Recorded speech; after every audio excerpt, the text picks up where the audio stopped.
28 now. Okay. Yeah, so a few more hours, the sun starts to come down, and the road eventually leads into a town that has been completely decimated. Like, you can tell that there's a town there, but it's basically non-standing structures. Non-standing. Wow.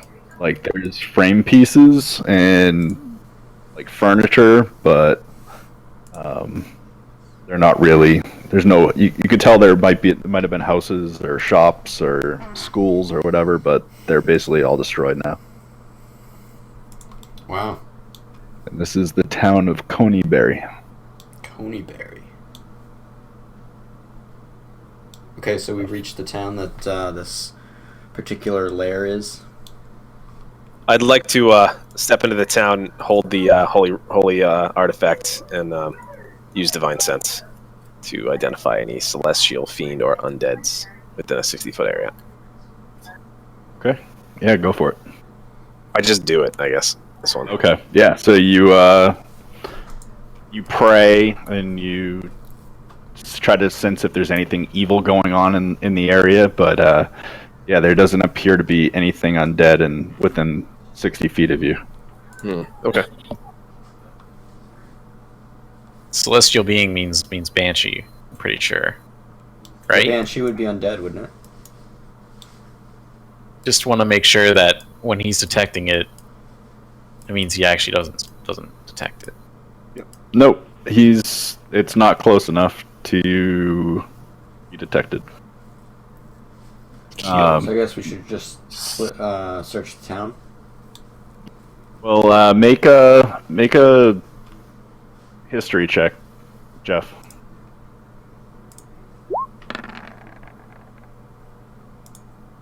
All right. So you remember a little bit of knowledge from Sister Grail, basically saying that she didn't live in the town. Her hideout was in the woods near this town. Right, so it was outside of Gorel along the Tribor Trail. So it should be along the Tribor Trail, guys. Well, you're on the Tribor Trail right now. You've made it to Coneyberry, and she said that it's in the woods near there. Okay. All right, so I guess we should look through these woods a little bit. Okay. Like, are you talking about the Neverwinter woods here? Yeah, it was probably out that way, to the west of town, where you would have expected it. So you guys eventually find a path in the town heading west. You guys follow it? Yeah. Okay. Takes you a while. You probably follow it for a few miles outside of town, into the forest, quite a ways. And then you notice that the forest starts to grow dark and still as the trail winds deeper into the trees. Heavy vines and thick layers of moss drape the branches, and the air is noticeably colder than it was in the ruined village. Rounding a bend in the trail, you see a screen made from wrapped branches of trees standing close together, woven into a dome-like shelter. In the shadows, a low doorway leads inside. Ooh. Do you guys want me to take point? After you. So spoopy. I take a look at I get closer to the door, and I try and see if it's open. Yep, it's not locked. I open the door and cautiously move in forward.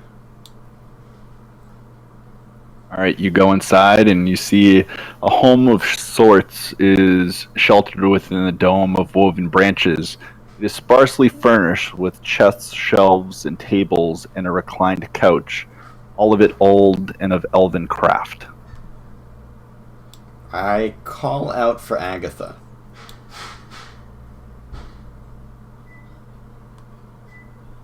Is that where we are?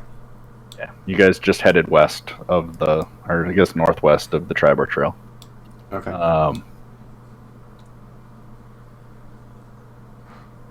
So as you do that, the air grows cold and a powerful feeling of dread grips you.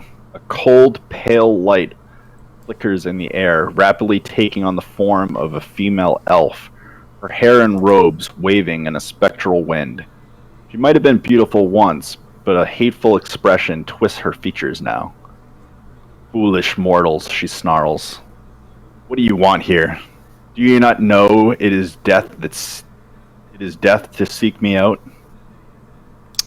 The quick question: the spellcasting, the V, S, and M. What V was that?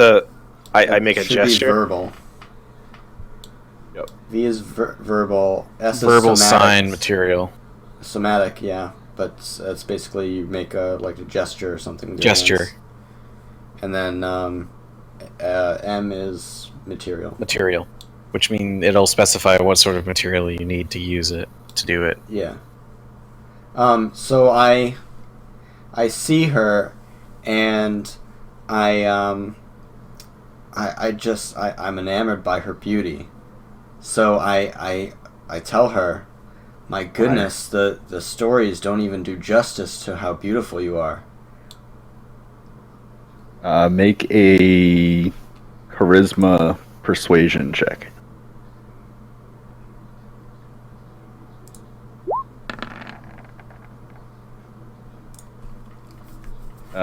You pass, and her distorted face with one super large eye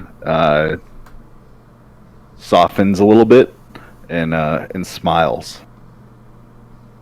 I came here to give you this gift, and She- I give her this silver hairbrush. You feel the air get even colder as her hand reaches out to take the brush from you. Do you have anything on you that's alive besides you? No. Okay. That is an amazing Or question. like anything of plant matter or anything like that? No. Okay. Does anybody have anything of plant matter on them? The rations in the priest pack, or whatever else in the priest pack. Yeah, if you have any like flowers in your priest pack, they're basically dead right now.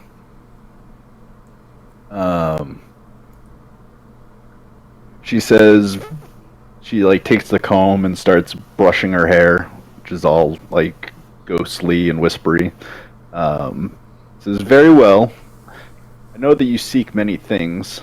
Ask me one question, and I will give you one answer. I'd like to know more about the spellbook of Bagantile. Exactly where it might be, and what it might be about. Bow Gentle Spellbook. She looks up, reminiscingly, and says she took the book to a necromancer named Zarnoth from the city of Erebor more than about 100 years ago. I have no idea what became of the book afterwards.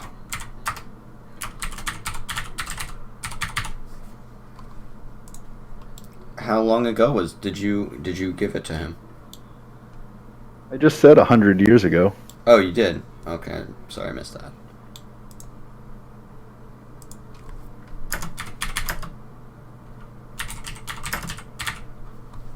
You guys want to do anything else? Do you happen to know what was in it? What was it about? What was in the spellbook? It was just a book of spells. And then, like, as she says that, she slowly fades from sight. Back into a mist. Disappears. Okay. Well, that was productive. I would say so.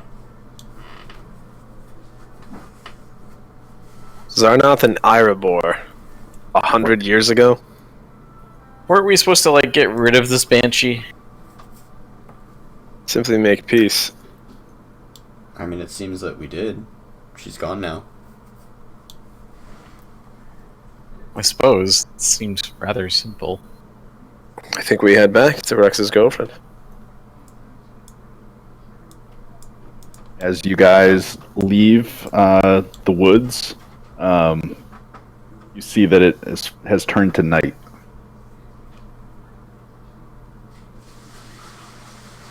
Okay. All right. Are you guys making camp, or are you guys heading back? We should probably make camp. Okay. Yeah, let's make camp. You doing it in the town or on the trail? At the edge of the woods, I'd say. Okay. Instead of sleeping, I meditate for 4 hours. Which equals 8 in elf time. All right. So you're able to sleep for 4 hours. Well, so I everybody else meditate. It's not sleep? it's not necessarily a sleep. It's more like a Okay. meditation. Okay. Yeah, it's a nice quiet night tonight. Not a lot of actually a full moon tonight. There's not a lot of clouds in the sky or anything like that. It's a pretty nice night. Not too cold, not too hot. You can hear crickets in the background as you guys go to sleep.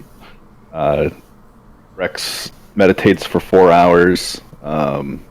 You take watch now that you're basically rested and awake. Yep.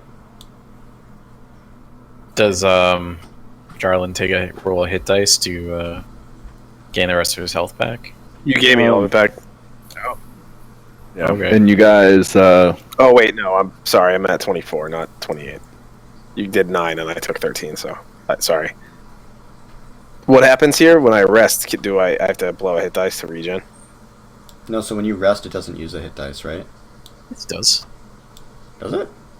no, when you rest, you don't need to spend hit die. You get all your hit die back, and you gain all of your health, all your spells. Okay. Yeah, so after 8 hours, the sun starts to come up. So we went to You sleep begin at a new an inn. day. We basically just had an inn rebuff. Final Well, Fantasy, sleep at the inn. Yeah. Yeah, when you take a long rest in the game, you get all of your stuff back, but it has to be an uninterrupted 8 hours. Everybody needs their beauty rest. Exactly.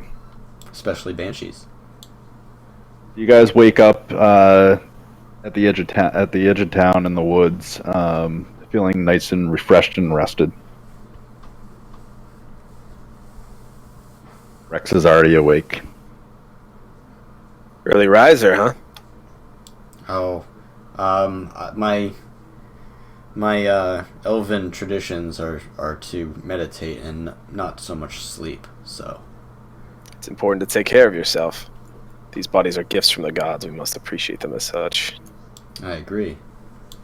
My meditation brings me closer to my creator. I go out for a bro fist. I respond in kind. Shall we see your friend? Yeah. So let's continue on back to the town so we can relay the messages. All right, yeah, you guys continue on your trail again. It's going to take you a good part of a day to get down there. Okay. As we're traveling, I work up the courage and I kind of nudge Jarlin and I say, Jarlin, throughout our travels, I've been noticing that you've been praying here and there. I'm just curious, out of curiosity, what exactly are you praying for? Vision and repentance. Repentance for what? Jarlin just sort of smiles at Rex and just shakes his head a little. We all have things to repent for. I'm no exception. That's fair. Rex, make a persuasion check on Jarlin. This will be...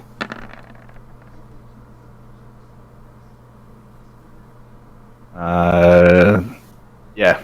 So he keeps it a secret.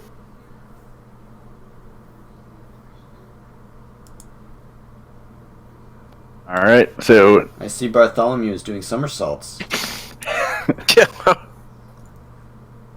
All right, so it takes you guys a good part of the day. The sun's starting to set again as you guys make it back into town.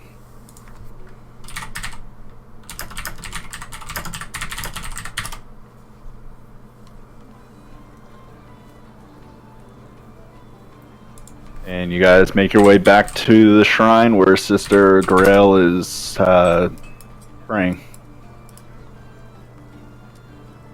So I walk up to Sister Grail and I say, "Hey, Sister Grail."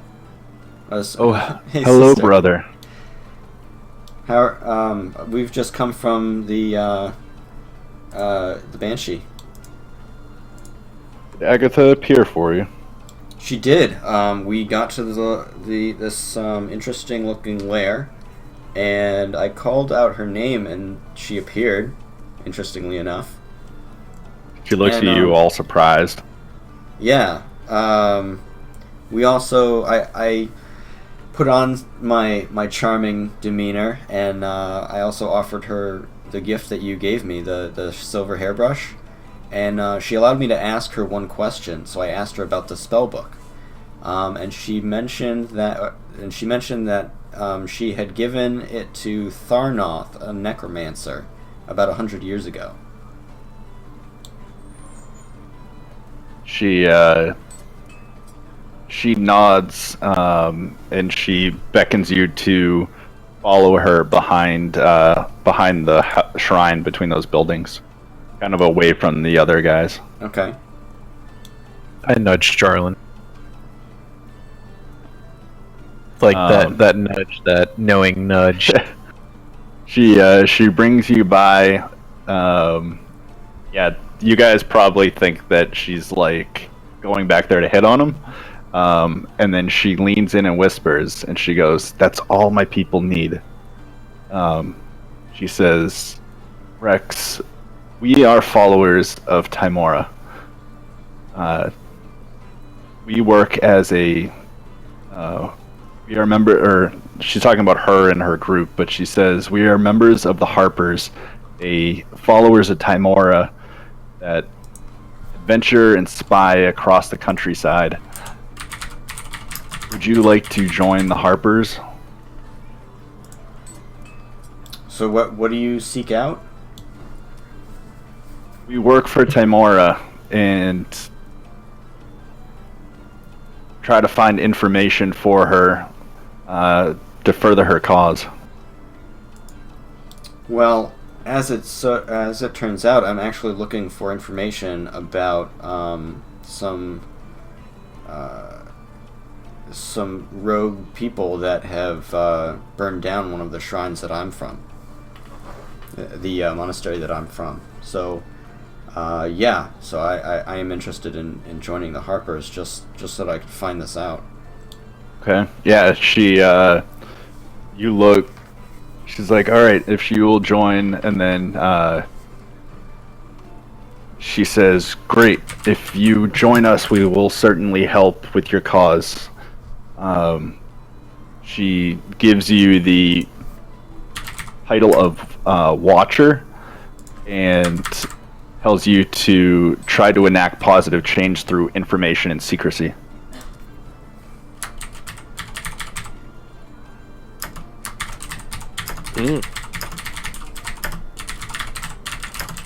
You hear that. Nobody else hears that. They think you're just having a nice little chat behind a house. What title did she give me? Watcher.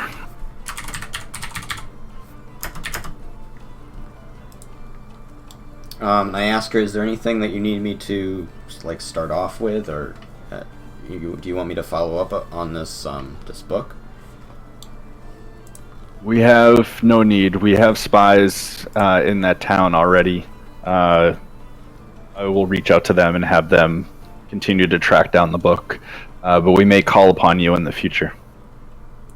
Okay, I look forward to anything that you might have for me.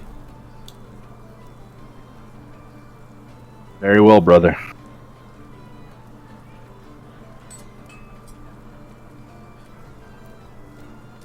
What was that all about? Nothing you guys should worry about. And nothing that'll help us find the Wave Echo Cave at least. Mission focused. I like it. Now then, what next?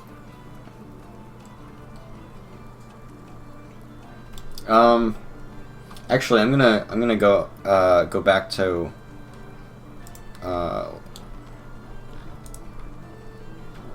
I'm gonna go back to Sister Grail and ask her a question. Sure. Do you know anything about the Forge of Spells or the Wave Echo Cave?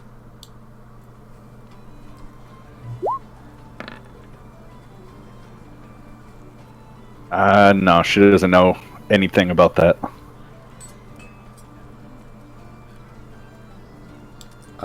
So then I asked her, well, if you ever hear anything about it, I'd be interested in something like that. I will keep my ears open, brother. Thank you.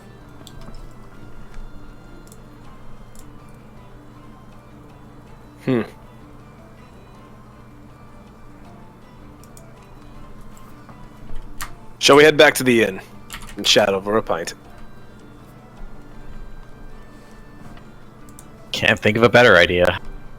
You guys, as you guys are leaving,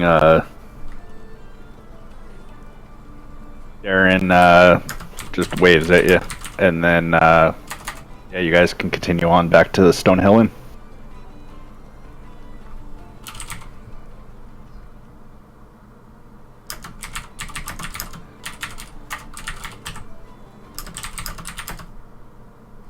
Alright, so night is fallen as you guys enter the inn.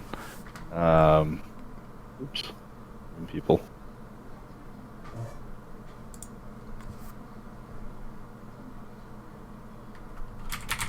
What do you guys do? Gonna rest or?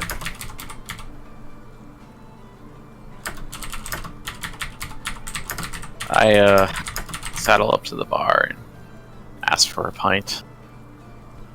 And sullenly drink alone. Drink alone? You're next to Sildar. There's no, alright, whatever. There. Sits alone. Tolbin comes over. What's troubling your brother?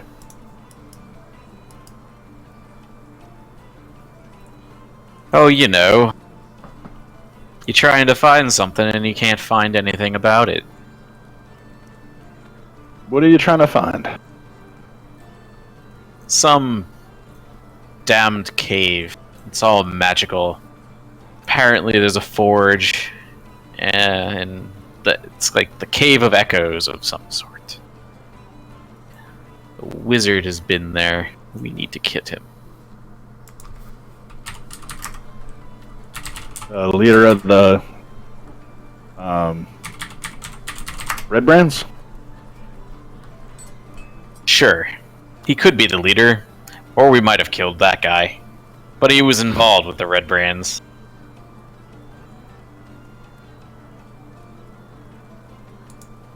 He seemed rather high up.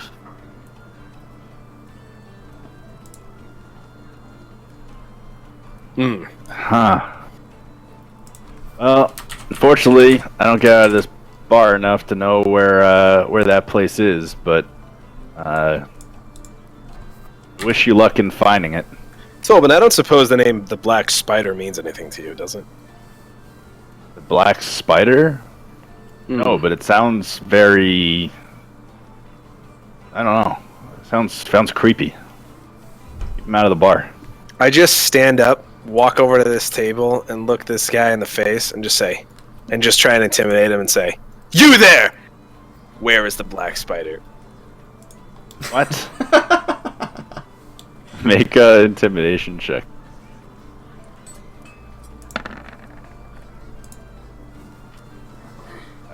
He like kind of cowers as you like lean over him, spills his beer, and is like, I don't know, what's a black spider?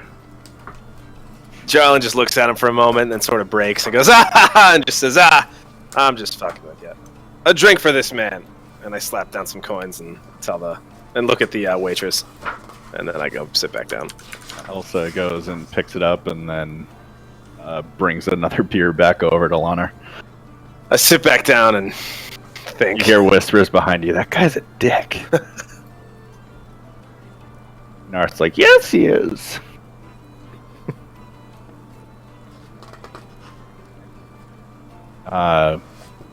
Trilina, Tolbin's wife, sitting next to you, leans over, and she says, on your adventuring, you haven't seen... you haven't run across a man named Thel, have you?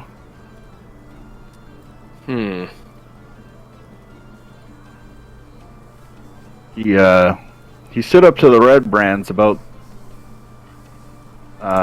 10 days ago, and you just haven't seen him at the shop at all. Deldrar? Dendrar. Ah. Yes. I have seen him. Were you close? No, he stood up to them a while ago, and no one's seen him since. His wife and child have gone missing too. Well, I apologize, miss. If the man has lost his life. We happened upon him when we were in the cave. Yes, but we are hunting down those responsible. It is a pittance compared to the sorrow his family must feel. But we hope to find them as well. She leans over the bar and pours herself a beer and like guzzles it, and then just like looks down at the empty glass. I reach across the bar as well and try and pour her another drink. Owen's like, hey, you're paying for that one. I pour it anyway. It's your shit's given. You know, she has kind of a drinking problem. I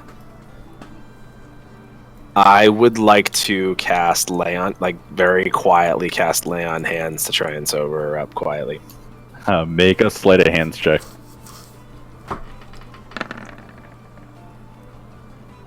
Yeah, you're able to do it. You make it look like you're just like consoling her because she's crying over her beer, and you're able to cast lay on hands to stop her from getting drunk.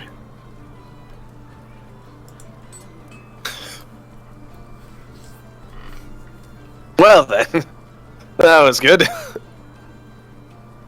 So I want to mention to Jarlin and Bartholomew that earlier today when I was talking with Darren at the orchard, he mentioned something about the Old Owl Well just south of town, and he saw someone digging around there, and it might have something to do with the Wave Echo Cave, but I'm not sure. He just knows that there was someone digging around there, and it's no place that people would have normally gone to. It's kind of abandoned and such. So I don't know if you guys want to check that out. Well, it's not like we have any other leads. Exactly. Okay. Probably should have done that before we did the Banshee, as whoever's there was there might be gone by now. Well, you guys seemed so eager when we met my friend. The only one eager was you. Well, tomato, tomato, I guess. Let us go. Okay. You guys leaving? It's nighttime now. Oh, is it?